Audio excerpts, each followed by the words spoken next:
একটি চুরির মামলার তদন্ত করতে গিয়ে 5টি অস্ত্র ও বিপুল পরিমাণ গুলি উদ্ধার করেছে চকবাজার থানা পুলিশ।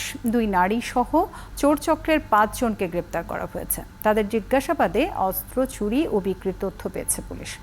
ঢাকা সহ দেশের বিভিন্ন এলাকায় অভিযান চালিয়ে 5টি অস্ত্র ও বিপুল পরিমাণ গুলি উদ্ধার করা হয়েছে। আরও জানাচ্ছেন সাজিদ সরকার। বিকাশে কম খরচে ক্যাশ আউটের লিমিট বেড়ে 50,000, প্রিয় এজেন্টও 2টা।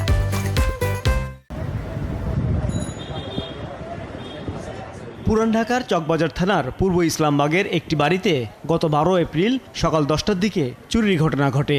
এই ঘটনায় দায়ের করা মামলার তদন্ত নেমে 2 নারী সহ চোর চক্রের 5 সদস্যকে গ্রেফতার করা হয়। কিন্তু চুরির মালামাল উদ্ধারে নেমে পাওয়া যায় অস্ত্র কেনাবেচার তথ্য।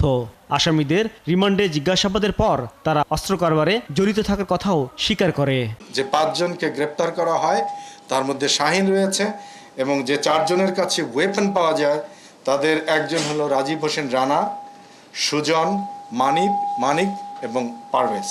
এদের মধ্যে সুজনের কাছে 2টি আগ্নেয়াস্ত্র পাওয়া যায়, রানার কাছে একটি, মানিকের কাছে একটি এবং পারভেজের কাছে একটি। গেল 22 এপ্রিল থেকে 27 এপ্রিল পর্যন্ত টানা 5 দিন অভিযান চালিয়ে 5টি দেশি বিদেশি অস্ত্র ও 39 রাউন্ড গুলি উদ্ধার করা হয়। অস্ত্র উদ্ধারের ঘটনায় শাহিন সহ 5 জনকে গ্রেফতার করা হয়। রানার বিরুদ্ধে 10টি মামলা রয়েছে, সুজনের বিরুদ্ধে 1টি মামলা, মানিকের বিরুদ্ধে 4টি মামলা এবং পারভেজের বিরুদ্ধে 2টি মামলা রয়েছে। পূর্বেই উল্লেখ করেছি যে 22টি মামলা রয়েছে আমাদের যে মামুন বাহিনীর যে দলনেতা মামুন। অস্ত্রগুলো একাধিকবার কেনাবেচা হয়ে হাত বদল হয়েছে, তবে সেগুলো কোনো অবৈধ কাজে ব্যবহারের আগেই উদ্ধার করা হয়েছে বলে জানায় পুলিশ। সাজিদ সরকার, 71, ঢাকা।